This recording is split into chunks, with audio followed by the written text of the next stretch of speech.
do on rainy days. It is now rainy season in Japan, so grab an umbrella. I would like to share some of the things I do on rainy days. Some people think that rainy days are boring, but they can be fun.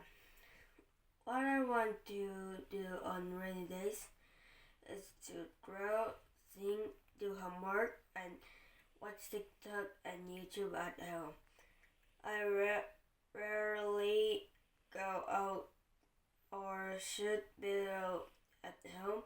Actually, I'm a TikToker, so I'm always looking for material for my work. I also draw pictures requested by my friends. I'm looking for fun in my daily life on rainy days as usual.